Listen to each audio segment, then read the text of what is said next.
आज आम देखा आम सप्तम श्रेणी विज्ञान चैप्टर 7 पाणीपाग जलवायु और प्राणी मान उपयोजन अभ्यास प्रश्नपत्र देखा।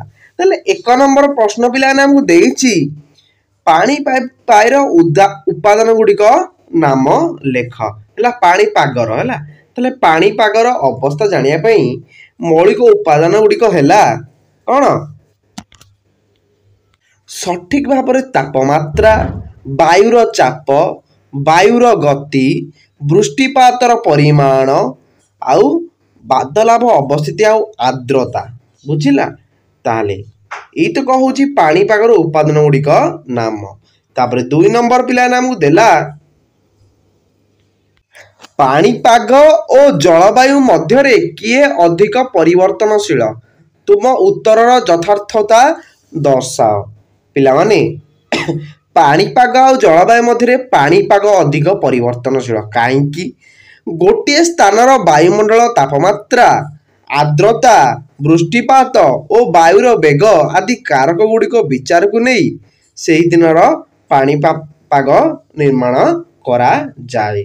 दिन को दिन एपरिकी घंटा घंटा बदली पारे। उदाहरण स्वरूप घंटाए पर्यंत वर्षा होला परे दिनटी खराटिया और निर्मल मध्य होई पारे किंतु एक अंचल 25 वर्षर हाराहारी पाणीपागरु से अंचलर जलवायु निर्णय करा जाए। तेणु पाणीपाग अधिक परिवर्तनशील। तापर 3 नंबर पिला माने जलवायु किपरि जना जाए उदाहरण सह बुझाओ।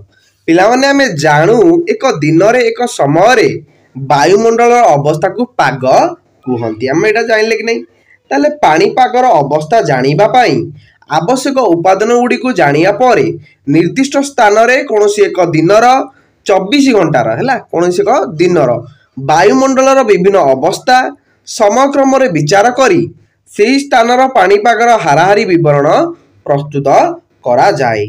आ 25 वर्ष धरी गोटे स्थानर हाराहारी पाणीपागर विवरण को नहीं सेही स्थानर जलवायु निर्धारण करा जाई थाए है।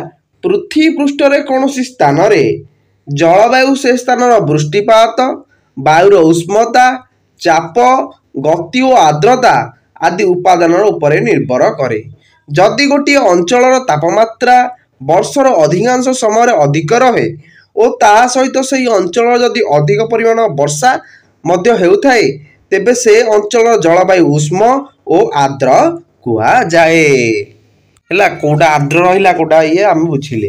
तापर 4 नंबर पाणीपाग कहले कौन बुझ पिला माने ढांकी थिले अबा झिपिझिपि वर्षा हेउथिले आमे मेघुआ पाग होइछि बोली कहि थाउ।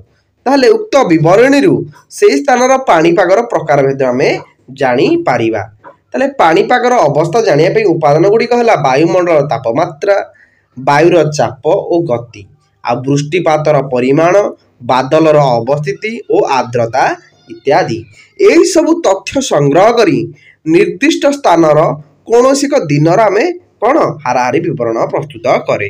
पिलाମାନେ एहीपरि भाव आमे पाग कहले पृथ्वी पृष्ठ थिबा जेकोनी स्थानर वायुमंडलर सामयिक अवस्था को बुझाए कारण उष्णता चाप आर्द्रता आदि वायुमंडल साधारण अवस्था वायु प्रवाह अनुसार बदली जाई जीव।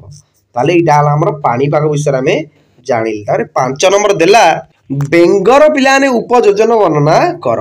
ताले बेंग गोटे उभयचर प्राणी बोले आम जानिचे या जल रहा सहित स्थल रे रोची से ताले दीटाक उपयोजन कर रखुची। ताले केमिति पिला माने जल को काटी सहजरे जल रे पहरिया पाई यार शरीर धारा रखिक रही थाए एवं आखि ऊपर थिबा पतला परदा जल और कादुरु ताकू आखि की रक्षा करे। चर्म फुसफुस उभय साहाय्य बेंग तार श्वासक्रिया मध्य करि पारे। ओदालिया चर्म विसरण प्रक्रिया रे जलरू अम्लजान ग्रहण करिवारे सहायक मध्य होई थाए एवं स्थल भाग रे बेंग तार फुसफुस द्वारा श्वासक्रिया करे। यार आग गोड़ छोट और 4टी आंगुली विशिष्ट यहाँ से दिग परिवर्तन पाई व्यवहार करे।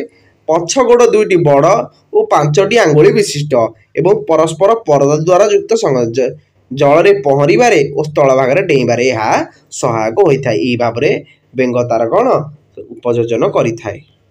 तापर 6 नंबर देइछि मेरु भालुर उपयोजन नक्शा चित्र करिकी बुझा पिला ये चित्र कर देइछि तमे ताको पढ़ी दबो बुझिला।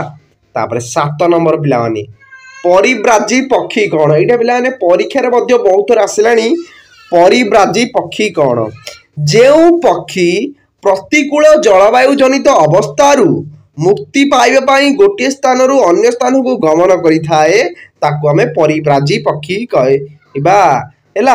प्रतिकूल मनकर एठी ओडिसा शीत दिन आइला से इंग्लैंड रु कि बाहर को ओडिसा को कौन आसिले उड़िके आसिले हेरी हैला एमान को हमें परिव्राजी पक्षी कहबा हैला। से कहूची मेरु अडल केतेक पर्ज बाण पथ एटा नुह एटा अलग इयर हैला एटा लिखियोनी।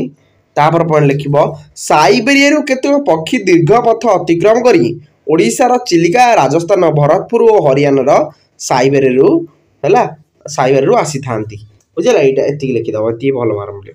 तापर 8 नंबर देला अति शीतल वायु रे मेरु भालू बंची पारे एई तथ्य संपर्क ठीक शब्दपुंज निम्नरु बाछ पिलाने काहे कि धड़ा लोम चर्म तले चर्बी आ घृणा शक्ति कोटा होची ठीक आंसर।